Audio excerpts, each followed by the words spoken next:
제가 취업을 2011년에 했어요. 그때 부모님이 저를 시장에 데려가가지고 정장을 20만 원짜리를 사줬습니다. 그래가지고 그거를 쇼핑백에 넣고 어머니랑 둘이서 손잡고 떡볶이도 먹고 과일도 사고 했단 말이에요. 근데 집에 갈 때가 되니까 20만 원짜리 쇼핑백, 그게 너무 마음에 걸리는 거예요. 20만 원이면은 저희 집에서는 너무 큰 돈이었어요. 근데 생각해보니까 이게 20만 원이 아니었던 것 같아요. 벨트랑 넥타이랑 양말 거의 한 30만 원 됐던 것 같아요. 그러니까 그게 너무 부담이 되잖아요. 너무 큰 부담이 되잖아요. 그래서 가서 환불을 했어요. 그러고 나서 이제 취업을 했단 말이에요. 취업을 하니까 서울로 가자, 서울. 거기 이제 직장 동료가 자취를 하고 있었는데 그 집에 갔어요. 근데 집에 택이 안 뗀 옷이 있는 거예요. 너무 반갑잖아요. 그래서 야, 너도 환불하려고 그러는구나. 근데 아니야.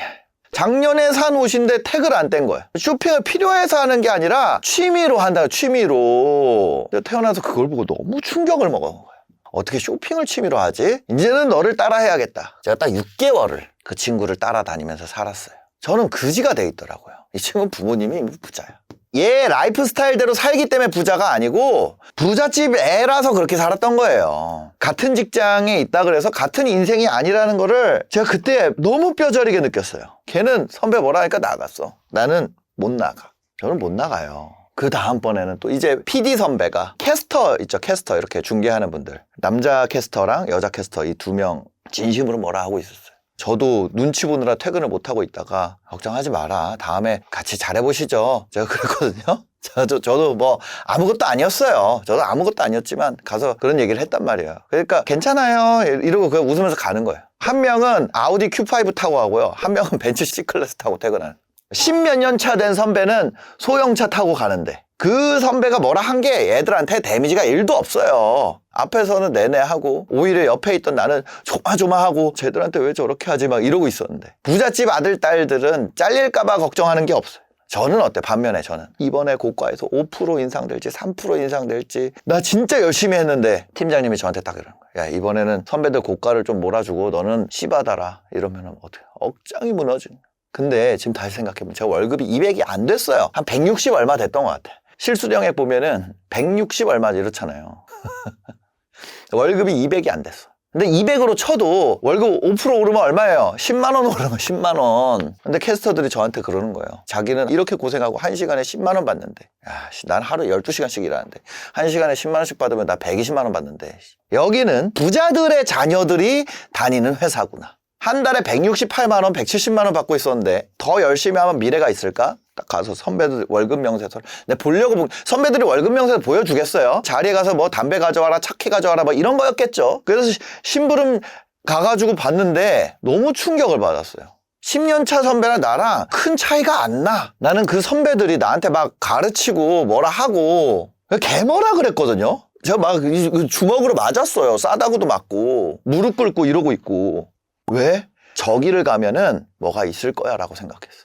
그 선배 손에 키를 쥐고 있다고 생각을 했다고요. 키가, 그 사람 손에 키가 있고 내가 저 사람한테 잘 보이고 성과를 내고 하면 그 키를 내가 줄 수 있는 기회가 온다고 생각을 했어요. 근데 그 선배가 이렇게 손을 실수로 폈는데 그 선배 손에도 키가 없었다고. 너무 충격을 받은 거예요. 그 순간 이 선배들이 싹 다 개 병신 새끼들처럼 보였어요. 진짜 나한테 왜 개지랄 떨었지? 같은 처지면서. 그날의 회사 다닐 마음이 완벽하게 사라졌어요. 어떻게 그렇게 용기를 내서 회사를 때려칠 생각을 하셨죠? 니도 그 돈 받고 개고생해봐라, 욕 졸라 쳐먹고 싸다고 맞고 해봐라, 거기 다니고 싶냐? 라고 답을 하고 싶었지만 그 이야기를 오늘 처음 합니다. 한 350만 원만 줬어도 나는 신사임당 채널을 그 안에서 했을 거야. 얼마요? 350만 원만 줬어도.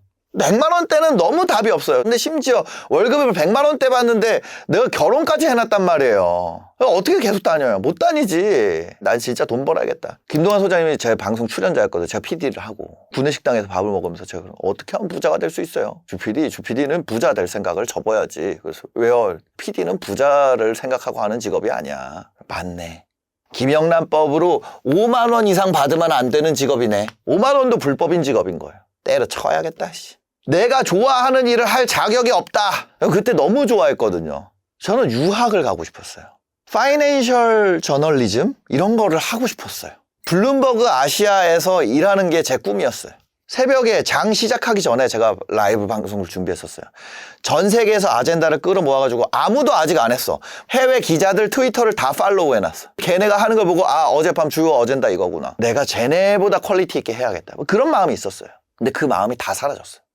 언제 사라졌을까요? 제가 그 미팅을 하러 나간다 그랬어요. 아이리버 미팅을 하고 싶어서 아이리버에 제가 왜냐면 너무 놀라운 거야. MP3를 그 애플이 먼저가 아니라 아이리버라는 회사가 먼저 했던 거. 그래서 아이리버 미팅을 가고 싶어서 저희 팀장님한테 저 아이리버 미팅을 가고 싶어요. 그런 약속을 잡아놨습니다. 그 팀장님이 어떻게 했는지 뒤통수 존나 때리더니 너 병신아 너 뭐 되는 왜 나대? 그때 우리 팀장님이 그랬다니까 나한테 너 뭔데? 나 뭐긴 씨발 PD지 나도 내 프로그램 나도 시청률 잘 나오고 싶어서 그러는 건데 애플 실적 발표 얼마 안 남았는데 나 아이리버 얘기 엮어서 하고 싶었는데 그래서 그만뒀습니다. 여러분 가난하잖아요. 사람들이 다 우습게 본다니까. 선배들도 똑같은 동기가 있잖아요. 부잣집 애들을 다 알아. 얘네한테 대하는 거랑 나한테 대하는 거랑 다르다니까. 정문으로 들어온 애랑 옆문으로 들어온 애랑 대하는 게 다르다니까. 그게 세상이에요. 가난하게 자라잖아요. 그러면 자기 주제를 알아야 된다고 생각하게 됩니다. 내 주제에 그런 생각을 하는 것이 어리석다고 생각하게 되고 주변에서 너가 될 것 같아? 그 될 사람들은 이미 다 됐어. 너는 안 돼. 배워도 안 돼. 뭘 해도 안 돼. 너 하면 안 돼. 병신아 어딜 나대. 뒤통수 때리고 그거 아니에요? 그게 계속되잖아요. 그러면 내가 스스로 자기 검열하게 돼요. 그 가스라이트 계속 당하면. 그 말이 너무나도 옳은 말인 것처럼 느껴지기 때문에. 그러면 어떻게 되는지 아세요? 그 말 따라서 나도 주변에 가스라이팅 하기 시작합니다. 누가 뭐 한다 그러면 아이고 무슨 소리 하냐. 너 그런 말을 한다는 자체가 너가 아직 어리고 현실적이지가 않다. 그딴 소리를 들으면 너무 화가 나요. 저희 할아버지는 갱도에서 광부를 했어요. 저희 아버지는 고등학교 졸업하고 공무원 하셨습니다. 저희 어머니는 오징어 뼈 바르는 공장을 다니셔가지고 제가 맨날 냄새 난다고 어머니 퇴근할 때 이제 방에 도망갔었어요. 그거 어리석은 사람이었죠. 저는 집에 없었어요. 부모님이 없었어요. 그냥 혼자 있었어. 집에 오면 그냥 TV 보고 있었어요. TV 만드는 사람, TV 프로그램 만드는 사람이 되고 싶었던 거예요. 사람은 본 것만큼 꿈을 꾸게 되는 것 같아요. 저는 TV 프로그램 만드는 사람이 되는 것밖에는 사실 꿈꿀 게 없지. 집에 와서 아무것도 TV 보는 건 돈이 안 들잖아요. 저희 부모님이 맨날 그런 얘기를 했어요. 우리 같은 사람을 누가 반긴다고 거길 가냐. 누군가 반기지도 않아. 너가 가는 건 아무도 안 반겨. 이 얘기를 거의 하루에 한 번 이상 들었어. 엄마 나 어디 가고 싶어. 야 누가 반긴다고 거길 가냐. 우리 같은 사람은 아무도 안 반겨. 사실은 귀찮아해. 너 오는 거 사람들 다 귀찮아해. 진짜 그렇다고 생각을 했어요. 저 강릉 지역에는 단호라는 큰 장이 있었습니다. 그래서 중학교 1학년 때 단호장에 친구들끼리 각자 1,000원씩 가지고 모이기로 했어요. 근데 제가 엄마한테 친구들이랑 중학생 됐으니까 단호장 가게 1,000원만 주세요 얘기했는데 갑자기 개혼났어요. 어머니한테 개혼났어. 제가 엄청 울었을 거 아니에요. 왜 혼났는지 모르니까. 그때는 핸드폰이 없었어요. 그래가지고 친구 집에 전화해가지고 누구 바꿔주세요. 저 못 나간다고. 저희 어머니가 또 그 얘기를 한 거예요. 누가 반긴다고 거기를 가냐고. 제 집만큼씩 들어앉아 있어야지 어딜 기어 나가려고 그러냐. 근데 제가 알게 됐어요. 엄마가 그 1,000원을 줄 돈이 없었기 때문에 그 말을 하기 어려우니 나를 혼내셨구나라는 걸 제가 알게 됐죠. 저는 어릴 때 안산이랑 서울을 구별을 못했어요. 저희 집에서 제일 부잣집이 큰이모 집이었는데 큰이모 집이 안산에 있었어요. 저는 안산이나 서울이나 똑같다고 생각을 했어요. 왜냐면 안산 이모를 우리 서울 이모라고 불렀어요. 우리 고모는 일산에 있었어요. 근데 서울 고모라 그랬어. 난 일산이고 안산이고 다 서울인 줄 알았어요. 고등학교 때 대입 정보 이런 거는 전혀 몰랐죠. 그냥 점수대로 가는 건데 심지어 저 고등학교 때 수능을 봤을 거 아니에요? 뭐 내신을 뭐 어떻게 가고 뭐 아예 수시 뭔지도 몰라. 그럼 아예 몰라요. 그런 거에 대해서 얘기를 들어본 적도 없어요. 그냥 단국대를 써서 냈더니 너는 무슨 그 자격이 안 돼. 너가 무슨 단국대를 써. 강원대 쓰라 그런 거야. 그런데 단국대가 붙었네. 내가 그래가지고 고등학교 졸업하고 그 선생한테 연락 한 번 안 했어요. 왜 그렇게 쓰라 그랬을까? 거기를 가면은 뭐 이 사람한테 이득이 있었을까? 저는 굉장히 삐뚤어지게 살았던 것 같아요. 모든 것이 답답하고 모든 것이 말도 안 된다 생각하고 대학생 애들 해외에도 가고 활동도 하고 하는 게 내가 어떻게 내가 감히 누가 반긴다고 누가 너를 환영하겠니? 누가 너를 좋아하겠니? 너는 그럴 자격이 안 된다. 그런 이야기를 너무 많이 들었어요. 제가 단국대를 잘 갔다는 게 아니라 여러분들한테 학벌 얘기를 하자는 게 아니라 가난하면 목표를 갖는 것도 병신 취급받는다니까. 유튜브는 아무나 볼 수 있잖아요. 아무데도 안 가고 TV 보고 있던 나 같은 친구가 있을 거 아니에요. 그 친구한테 그 얘기를 해주고 싶은 거예요.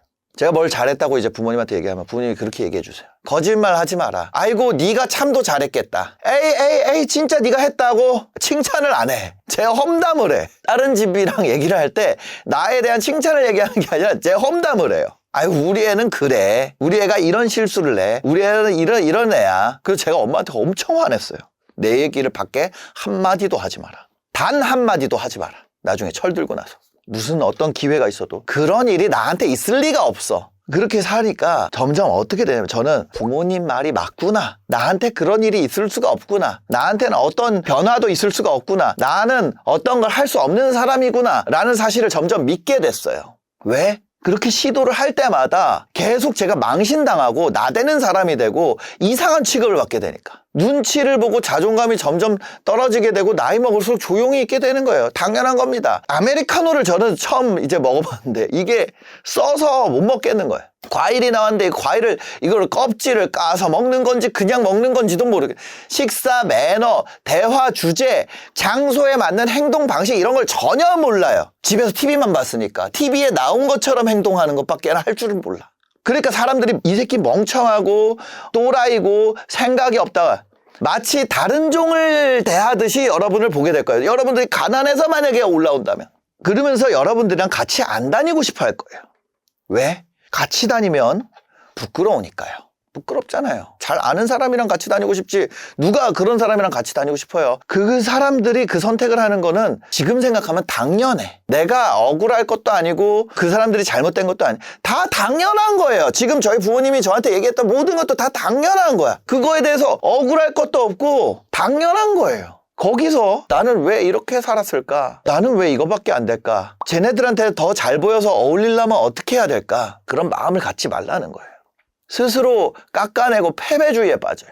그래서 저는 이 얘기를 하고 싶은 거예요. 여러분이 지금까지 어색하고 분통 터지는 상황이든지 부끄러워서 얼굴이 빨개지는 상황, 내가 했던 말과 행동에 대해서 후회 가득한 상황이 되는 거는 증거예요. 뭔 증거냐면 여러분들이 가난을 벗어나고 있다는 증거입니다. 가난이라는 걸 벗어나가지고 자수성가 길을 걷기 시작하잖아요. 그러면 내 경험 부족으로 어색한 상황을 무조건 겪을 수밖에 없어요. 왜냐하면 이 집안 전체에서 처음 하는 경험을 여러분들이 하고 있기 때문에. 여러분이 처음 하기 때문에 실수하는 거지. 자수성가를 하는 사람은 무조건 실수할 수밖에 없어요. 여러분들 세무조사 받아서 세금 많이 토해내는 게 죄예요? 아니에요. 몰라. 처음에 누가 알려줘? 안 알려줘. 병신 새끼들은 시도를 안 해봤으니까 이게 마치 죄인 것처럼 얘기하려고 그러고 낙인 찍으려고 그러지. 근데 아니라는 걸 몰라요. 직장 다니는 애들 세금 계산서 끊으라 그러면 그게 뭔지도 몰라요. 그게 이상한 게 아니에요. 여러분들이 한 모든 것들, 거기서 사람들이 뭐라고 하는 것들 몰라. 나도 몰라. 알면 바꾸지. 근데 모르는 것에 대해서 그냥 졸라 엄격한 나라가 우리나라입니다. 딱 가면 다 병신 취급해버려요. 저 이런데 어떻게 하라고요? 몰랐어요. 모르는 새끼가 병신이지. 이렇게 되는 거예요. 하지만 병신이 아니다. 이것은 부끄러운 것이 아니라 자랑스러운 것이다. 이 집안 전체에서 만약에 부모님이 그걸 겪었다면 여러분한테 가르쳐줬을 거예요. 여러분의 형제 자매가 그걸 겪었다면 가르쳐줬을 거예요. 변호사가 무슨 역할을 하는지, 세무사가 무슨 역할을 하는지, 회계사가 무슨 역할을 하는지, 노무사가 무슨 역할을 하는지 다 여러분한테 알려줬을 거예요. 그런 행사장에서 어떻게 해야 되는지, 애티튜드 어떻게 해야 되는지, 이 과일을 껍질을 까고 먹는 건지 그냥 먹는 건지. 근데 그걸 처음 한다는 건 여러분이 처음으로 올라가는데 기존의 체제가 여러분을 공격한다고 생각하지 마시고 내가 자랑스러운 경험을 하고 있는구나. 이거를 내 다음 세대한테는 지식으로 물려줘야겠다. 그냥 그렇게 생각하면 돼요. 그 어색함과 실수가 내가 부족한 게 아니라 내가 새로운 세계로 지금 진입하고 있다는 진짜 그 증거입니다. 부모 세대가 여러분들한테는 물려주지 않았어요. 지식과 경험, 그런 것들, 체험, 이거의 빈자리, 그거를 온몸으로 부딪히면서 채워나가고 있는 과정입니다. 가문 전체 역사에서 처음으로 빈곤의 고리를 끊어내고 새로운 이 집안의 자본, 돈이 아니라, 돈뿐만이 아니라 이 집안의 새로운 자본을 맨바닥에서부터 창조하고 있는 그 위대한 사람이 여러분이라는 거예요. 내가 눈치를 보면서 겪었던 그 뼈아픈 시행착오, 어색함, 그게 뭐예요? 내 다음 세대부터는 자연스러운 일상이자 든든한 자본이 됩니다. 여러분이 자녀를 많이 낳아야 돼요. 내 자녀들은 내가 겪은 그 덕분에 출발선에서 헤매지 않고 다 같이 물건 잘 챙겨가죠. 미술 시간에 나 아무것도 못 챙겨가가지고 혼자 이렇게 있고 이 색깔 빌려서 칠하고 저 색깔 빌려서 칠하면은 걔는 미술에 재능이 있어도 걔는 못한다고 들어요. 못한다. 그래서 여러분들이 이제 개척자잖아요. 처음 나가는 개척자면 그 필연적인 이런 마찰을 겪게 되는데 그때 해야 되는 애티튜드를 오늘 좀 얘기를 하려고 그래요. 사람들이 이상하게 보는 이유가 있습니다.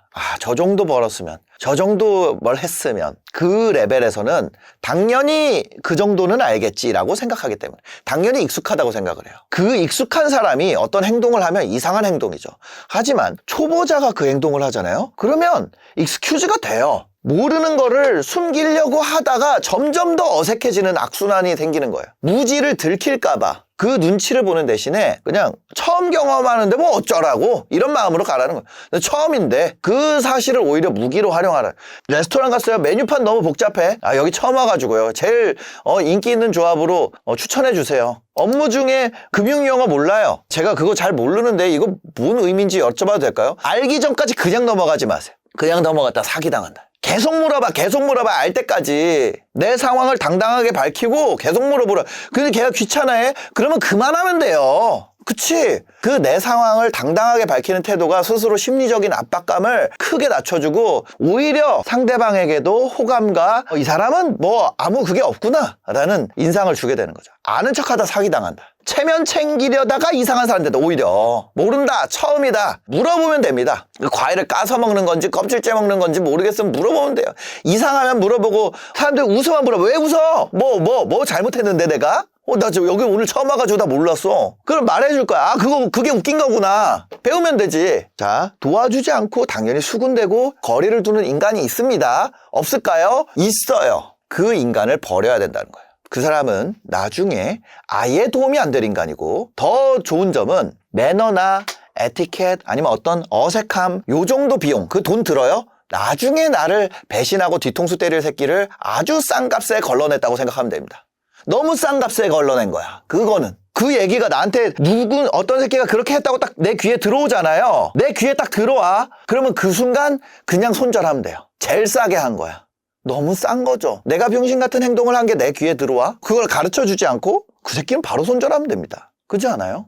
근데 앞에서 나 너 손절이야 이렇게 하지 말고 이건 알려드릴게요. 오는 연락을 친절하게 받아요. 연락을 안 해.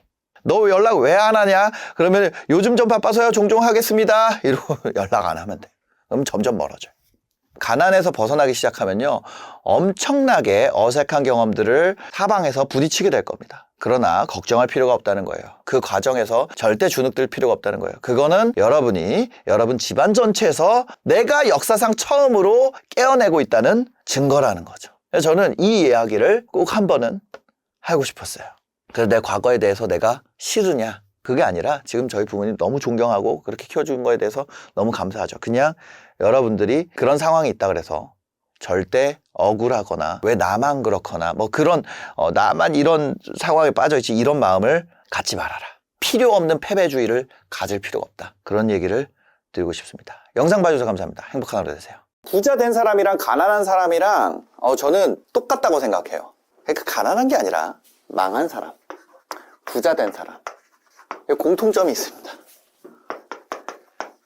실행력이 높다. 근데 망한 사람들은 말이 없어요. 부자 된 분들이 요거를 많이 강조하는 게 아니냐. 저는 그렇게 생각했어요. 그래서 부자가 어떻게 더 부자가 될까? 여러분들 예를 들어서 이런 앞면에 새가 그려져 있고요. 뒷면에 돈이 숫자가 그려져 있는 이 동전이 있다고 해봅시다. 믿기 힘드시겠지만 이게 500원입니다. 앞면이 나왔을 때 우리가 한 10억을 벌고요. 뒷면이 나왔을 때 5억을 까먹는 게임이 있어요. 그럼 이거는 이 게임을 하라 그랬을 때 여러분들 하는 게 맞나요? 하는 게 맞죠. 왜냐면 앞면 나오면 10억이고 까먹으면 마이너스 5억인데 그쵸? 근데 앞면이 나올 확률이 반이고 뒷면이 나올 확률이 반이니까 곱해가지고 더하면은 2.5억의 만큼의 이익이 기대된다. 이거 아니에요. 그냥 산술적으로 보면. 근데 현실 세계가 이러냐는 거예요. 우리나라 가구 순자산, 그러니까 부채 빼고 순자산이 한 4억 5천 정도, 5억이 안 돼요. 평균으로요. 그러면 이분 같은 경우에는 대박 났을 때 10억이 얹어지죠. 그럼 14억 5천이에요. 뭐예요? 14억 5천 부자예요? 아니에요. 14억 5천이면은 중산층. 대한민국 서울 아파트 중위 가격이 10억 넘잖아요. 10억 정도 되나요? 중산층 되는 거예요. 근데 이 순자산이 5억 까먹으면 마이너스 5천만 원 되잖아요. 그 순간 어떻게 됩니까? 우리나라 그러면 5분위는 얼마냐? 5분위 순자산이 3천만 원 정도예요. 그거보다도 아래로 간다는 얘기예요. 실제 현실 세계는 이렇다는 거죠. 우리가 수식 세계에선 이렇지만 맞나요? 특히나 우리가 순자산이 5억 정도 되려면 얼마나 걸려요? 이거 되려면 이거 5억 정도 되려면은 50대예요. 50대. 통계청 자료 보면은 50대까지 이분이 한 25세에 직장생활 시작했다 그러면 한 25년 동안 평생 갈아놓은 게 평생이 날아간다는 얘기예요. 그냥 이 숫자로 봤을 때는 당연히 하는 게임 맞지 안 하는 놈이 이상한 거 아니야? 근데 보면은 이 사람의 25년이 날아간다고요. 그래서 저는 그렇게 생각했어요. 이 실행력이라는 건 결국에 이 돈이 있어야지 실행력이 올라가는 것이 아닌가. 손정희 회장이 그 알리바바에 투자할 때 앉은 자리에서 뭐 선택했다고 그랬잖아요. 그분이 그게 전 재산이었으면 그거 못한다니까. 그 뒤에 더 엄청 큰 돈이 있으니까 그렇게 하는 거죠. 누군가가 통 크게 뭐 페라리를 앉은 자리에서 현금으로 질렀어. 어떤 부자가 그렇게 했다 그래서 그분이 실행력이 좋은 거예요? 아니요, 돈이 많은 거예요. 그래서 제가 생각할 때 실행력이라는 건 돈이 기반이 있기 때문에 할 수 있는 거다. 돈이 없으면 돈을 벌 수가 없다. 그렇기 때문에 나한테 기회가 와도 나는 기회가 아니다. 한 번만 잘못해도 인생 망치니까. 이게 제가 했던 생각이었어요. 근데 최근에 돈을 진짜로 번 사람들 있잖아요. 요거는 이제 책에서까지 봤을 때까지 제 생각. 근데 진짜로 돈을 번 분들은요, 이거에 대해서 그렇게 말하는 게 아니에요. 그럼 진짜 실행력이라는 건 뭘까? 진짜 실행력. 진짜 실행력은요, 다시 이 게임으로 돌아가 볼게요. 이거 해서 10억 벌 수 있고 5억 벌 수 있고 이거 2.5억 되잖아요. 그러면 이 게임을 내가 할 수 없으면은 에이씨 안 해야지가 아니라 그럼 이거 할 수 있는 사람한테 파는 거예요. 이 기대값이 얼마예요? 2억 5천이잖아요. 이 게임을 할 수 있는 권리의 가격이 2억 5천이다 라는 논리를 만들어 가지고 이거를 2억 5천보다 싸게 파는 거예요. 그러면 그거를 팔려면 어떻게 해야 돼요?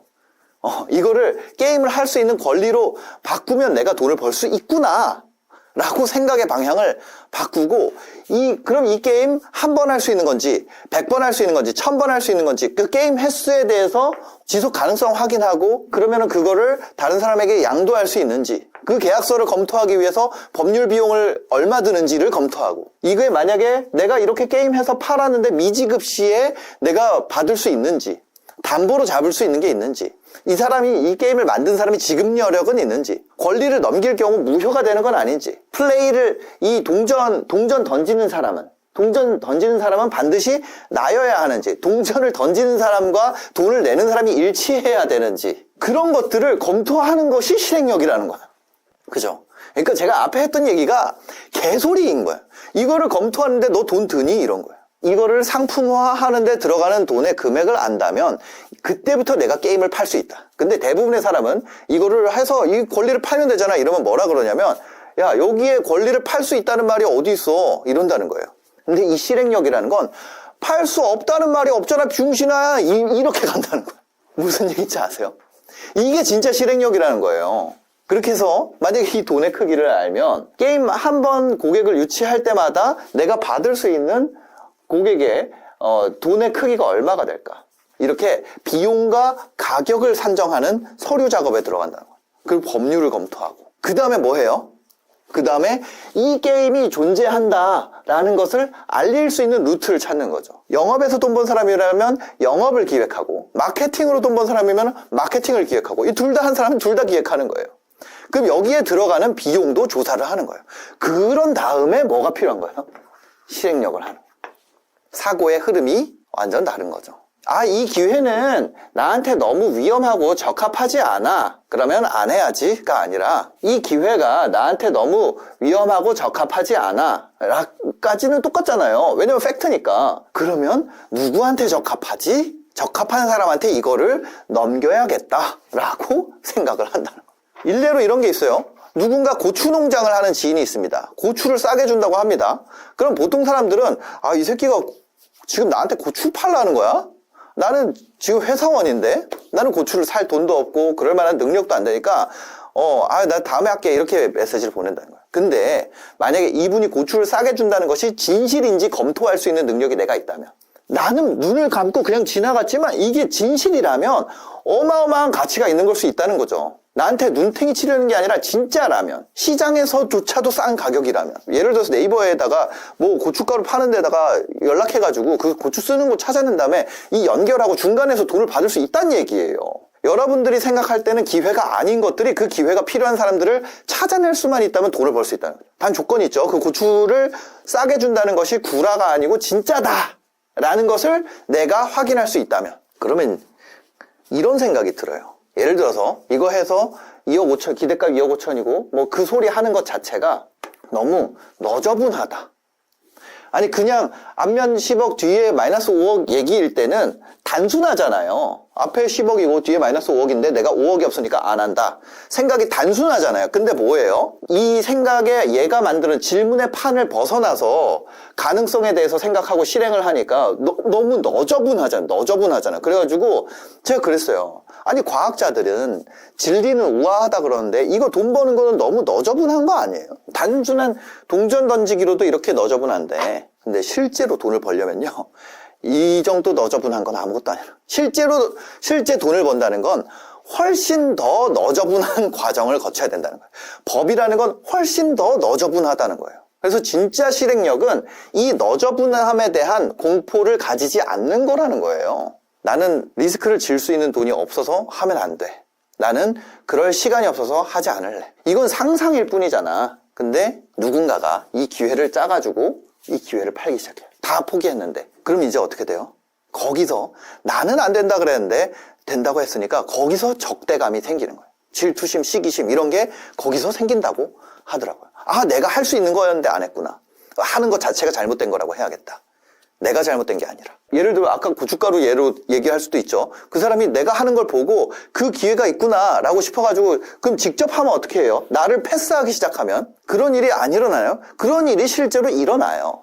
그래서 계약서를 쓰고 소송하고 회사마다 법무팀이 있고 그런 거죠. 만약에 그 사람이 배신한다면 그 사람은 한 번만 그 행동을 하는 것이 아니라 그 행동을 계속하게 될 거고 시장에서 기회를 계속해서 잃어버리게 될 거예요. 나한테 어떤 행동을 누군가 한다는 거는 다른 사람한테도 그렇게 행동한다는 얘기예요. 그리고 그런 배신당하는 최악의 국면이 일어났을 때 내가 입을 피해를 계산하고 그것도 비용에 나눠서 녹여낼 수 있으면 되죠. 금액 산정에 영향을 주게 되는 거죠. 리스크가 예상이 돼. 그럼 그것만큼 비용에 넣으면 되는 거예요. 아니면 뭐 위약금을 넣는다든지 위약벌 조항을 넣는다든지.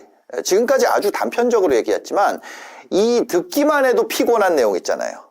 듣기만 해도 피곤한 행동을 실제로 첫 번째 단계를 시작하는 거. 그게 뭐예요?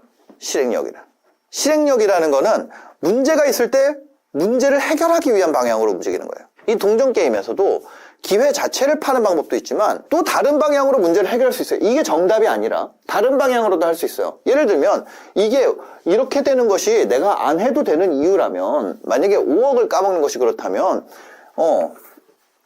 펀드를 만들어서 펀딩을 해도 되잖아요. 펀딩을 해가지고 내가 뭐 100만 원짜리 수십 명을 모아가지고 한 명당 100만 원짜리 게임으로 바꾸는 과정을 기획하고 하나씩 실행해 나갈 수도 있죠. 근데 공동으로 사도 된다는 말은 없었잖아. 아, 왜 나한테 말 안 해줬어? 기회는 말을 안 해. 기회는 말을 안 해요. 나한테 왜 말을 안 해줬어? 그럼 엄마만 말해줘요. 엄마만. 직장 상사만 말해줘요. 대부분의 기회는요, 기회라고 안 해요. 기회라고 말하는 것은 누구나 알아볼 수 있다는 거고, 그건 기회가 아니라는 거죠. 오히려 안 된다는 얘기 없잖아. 안 된다는 얘기 나한테 왜 안 했어? 이런 말을 해야 된다는 거예요. 된다는 얘기 왜 안 했어 보다. 그죠? 이렇게 앞뒤를 재는데 복잡한 실행력도 있지만 앞뒤를 재지 않고 그냥 달려드는 실행력도 있죠. 그런 사람들은 부자가 될 수 있어요. 그렇죠? 앞뒤를 재지 않고 달려드는 것도 실행력이죠. 그런 사람들도 운이 좋으면 부자가 될 수 있어요. 그렇지만 지속할 수가 없어. 무너질 가능성이 높아요. 안 되는 이유를 먼저 생각하고 그걸 인정하고 그걸 해결하는 것까지 생각하는 거. 예, 그게 진짜 실행력이고 그게 부자 된 사람들의 퀄리티 있는 실행력. 제가 여기다가 이렇게 써야겠다. 퀄리티 있는 실행력이 필요하다는 거예요. 이게 진짜 실행력이고 부자들이 갖고 있던 거다. 퀄리티 없는 실행력은 나를 죽게 한다. 그래서 여러분들이 이 실행력이라는 것에 단어의 해상도를 좀 올렸으면 좋겠어서 이 영상을 찍었어요. 이렇게 생각할 수도 있어요. 아니 부자들은 그렇게 실행력을 강조하면서 내가 제안한 거는 왜 실행하지 않는 거야.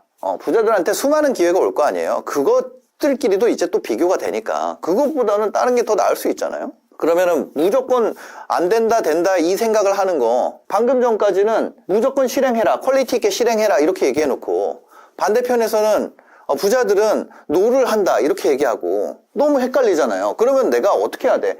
부자처럼 하려면은 기회를 비교해가지고 더 나은 걸 해야 되는 거고 또 부자가 되려면은 퀄리티 있는 실행력을 갖춰야 된다. 안 된다는 생각하지 말라 그러고 그 두 개가 안 맞잖아요 서로. 두 개가 반대잖아요. 근데 이렇게 생각하면 돼요. 삶이 텅텅 비었습니다. 이게 24시간이라고 할게요. 삶이 텅텅 비었어요. 그럼 그냥 하는 거예요. 그쵸? 이거 자는 시간이라고 하고 그냥 하는 거예요. 근데 다 찼어. 그 다음에는 비교를 하는 거죠. 새로운 기회가 왔습니다. 프로젝트 4개 할 수 있다고 해볼게요. 내 능력이. 다 함께 왔어요. 그럼 이거 해야 되나요? 말아야 되나요? 모르죠. 2개 비교하는 거죠. 비교. 그리고 얘가 더 커. 그러면 갈아 끼고. 그쵸? 그 다음에 했는데 다 함께 왔어. 근데 얘랑 비교했더니 얘가 더 커. 그러면 이거 기각이고. 이런 식으로 노할 수 있게 돼야 돼요. 그러니까 뭐예요? 이렇게 퀄리티 있는 실행력으로 안 된다는 생각하지 말고 내가 뭔가 해라. 삶이 비었다면 삶이 비었어. 그러면 이렇게 가는 거고 삶이 다 찼어요. 그러면 노를 해야죠. 둘 다 답인 거예요. 내가 예스만 선택해서 인생 단순하게 살려고 그러고 노만 선택해서 인생 단순하게 살려고 그러고 그러다 보니까 어떻게 돼요? 그 답이 없어지는 거예요. 실제 답은 아까 전에 이 돈 버는 방법이 너저분했던 것처럼 실제 생각 과정은 너저분할 때가 많다는 거죠. 예스가 맞니? 노가 맞니? 거기에 댓글 서로 싸우면서 그러면서 아무것도 안 하고 우물쭈물 하던 나만 병신되는 거예요. 시간이라는 건 쓰나 안 쓰나 결국에는 사라지잖아요. 저도 그렇게 바꾸려고 노력을 많이 하고 있거든요. 퀄리티 있는 실행력으로 채워야 된다. 삶이 다 찼다면 노를 할 수 있어야 된다. 그걸 퀄리티 있게 비교할 수 있어야 된다. 이 얘기를 꼭 드리고 싶습니다. 오늘 영상을 보시고 도움이 되셨으면요. 구독과 좋아요, 알림 설정까지 부탁드리겠습니다. 영상 봐주셔서 감사합니다. 행복한 하루 되세요. 돈 잘 버는 유튜버들 특징. 근데 여기서 중요한 게 뭐예요? 이 유튜버가 유명할 수도 있고 유명 안 할 수도 있어요. 세모다 O나 X가 아니라 안 유명하지만 돈을 잘 버는 사람도 있고 유명하지만 돈을 잘 버는 사람도 있고 못 버는 사람도 있어요. 그러니까 돈을 잘 버는 거랑 유명한 거랑 별로 관계가 없더라고요. 그래서 이 사람들의 특징 10가지를 오늘 얘기를 해보려고 합니다. 첫 번째는요. 하고 싶은 얘기가 있고 사람들이 듣고 싶은 얘기가 있으면 사람들이 보고 싶은 것을 만들어야 된다. 내가 하고 싶은 얘기를 하는 게 아니라 아니에요. 더 정확하게 표현을 할게요. 이게 진실입니다. 이게 더 진실에 가까워요. 하고 싶은 말을 잘 감춘다. 뭔 얘기냐면 내 유튜브 강의 사세요예요. 내가 하고 싶은 말 이 계정에 유튜브 홈화면 한번 보겠습니다. 그러면 예를 들어서 이거예요. 사람 대신 온도계의 싱싱 쿠팡의 신박한 절전법이라는 이 뉴스가 있어요. 1일 전에 나왔는데 11만 회예요. 지금 홈화면에 떠 있죠? 그럼 지금 MBC 뉴스 들어가 볼까요? 그러면 1일 전에 11만 회예요. 뭐 MBC 뉴스에서 당연히 그 정도 나오겠지 이렇게 보지만 4,000회, 1,000회, 1,000회, 2,000회, 9,000회 이게 10만 회. 그 다음에 1,000회, 7,000회, 600회, 2,000회 그쵸? 4만 회. 그러니까 1일 전에 10만 회가 넘어가는 것은 굉장히 이례적인 거예요. 여러분도 한번 연습해보세요. 자, 여기 보시면은 사람 대신 온도계의 싱싱 쿠팡의 신박한 절전법이에요. 근데 내가 하고 싶은 말 뭐예요? 유튜브 강의 정말 열심히 만들었으니까 이거 사세요야. 그러면 이거를 기반으로 이 얘기까지 끌고 온다고요. 그럼 뭐예요? 사람들이 듣고 싶은 말을 하라는 거는 쿠팡의 신박한 절전법 그거를 자기 관점에서 풀어내라 라는 것이 일반적인 거예요. 근데 뭐예요? 뒤에 우리가 이거 있죠. 유튜브 강의 사세요가 있단 말이에요. 근데 못하는 사람은 이것만 해요.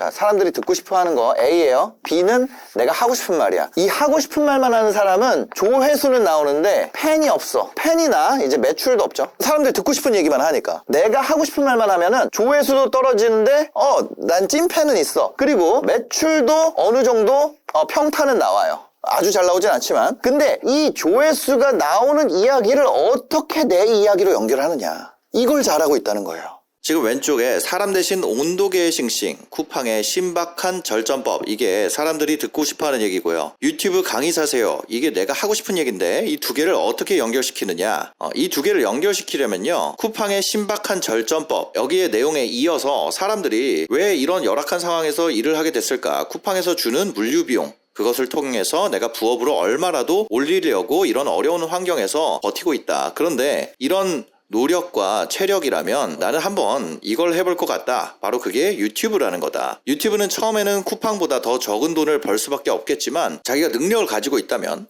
만약에 능력이 없더라도 우리와 함께 한다면 쿠팡에서 버는 것보다 훨씬 더 편안한 환경에서 시도해볼 만한 가치가 있다고 저는 생각을 합니다. 혼자서라도 반드시 해보시길 바라고, 만약에 혼자서 할 엄두가 안 난다면 우리와 함께 해보는 건 어떠냐. 우리와 함께 하기 위해서는 신청 링크를 놔뒀으니까 거기에 연락처를 남겨주시면은 제가 전화를 드리겠다. 이런 식으로 하게 됐을 때 사람들이 듣고 싶어하는 얘기와 자기가 하고 싶어하는 얘기가 연결되는 상황을 볼 수가 있다는 거죠. 지금까지 한 얘기를 좀 하나의 한 문장으로 뽑으면 하고 싶은 말을 잘 감춘다. 결국엔 그렇지만 그 하고 싶은 말을 한다. 이거예요. 두 번째, 이거 10가지 못하겠다. 저희 채널에서 보통 한 15분 정도가 제일 잘 나오거든요, 조회수가. 지금 봐가지고 지금 녹화하는 시간 봤을 때 이거 한 3가지 하면 끝나겠다. 3에서 5가지 정도로 할게요. 그냥 이거예요. 근데 정성적 지표, 진짜 이해를 하면은 대박 소름 끼치는 거예요. 자, 이게 진실에 가까워요. 내가 무슨 모습을 보여줘야 하는지 알고 있다는 거예요.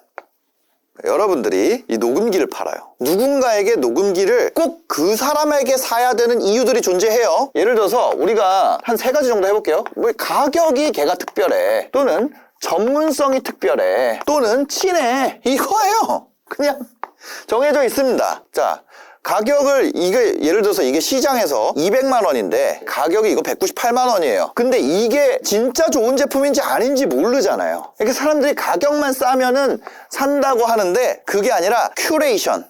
마이크 살 거면, 아니면 노트북 살 거면, 아니면 티셔츠 살 거면, 아니면 뭐 할 거면 그 중에 탑 티어가 뭐야? 아니면 이 가격대의 베스트는 뭐야? 사람들은 실패를 하고 싶지 않은 거잖아요. 어려운 말로 하지만 헛돈을 쓰고 싶지 않다는 거예요. 그래서 이미 내가 헛돈이 아닌 것을 알고 있는 사람, 이 가격을 낮추는 거는 그 제품에 대해서 이미 다 알고 있는 사람이 아니면 의미가 없어요, 사실 생각보다. 그러니까 뭐예요? 두 번째, 전문성이 높거나.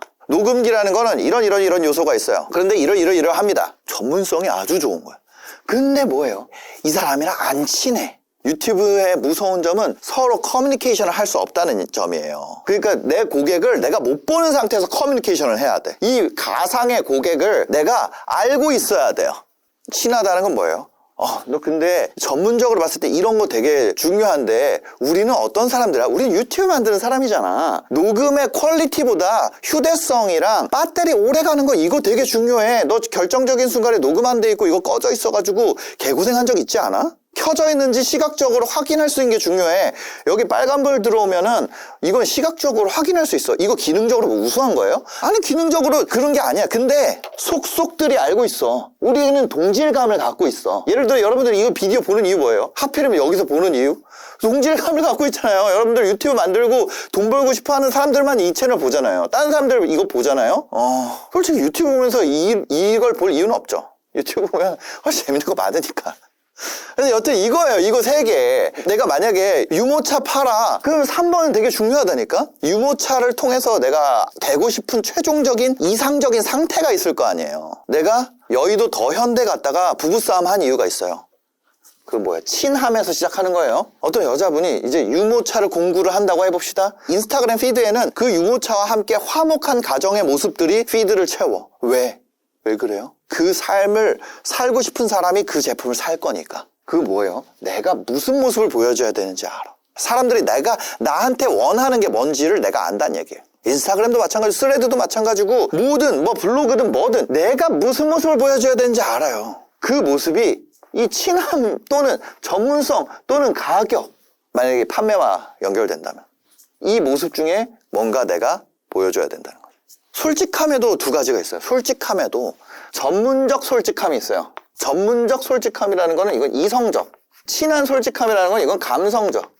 좀 더 여러분들이 뉘앙스에 가깝게 얘기를 하자면은 이거는 뭐예요? 이건 사실이라는 말에 더 가깝고, 감성적 솔직함은 진실에 더 가까워요. 설득에 더 가깝고, 이거는 공감에 더 가까워요.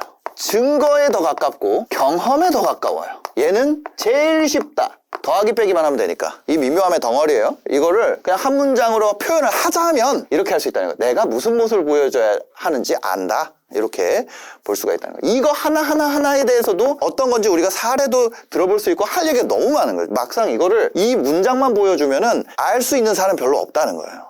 세 번째는 이거예요.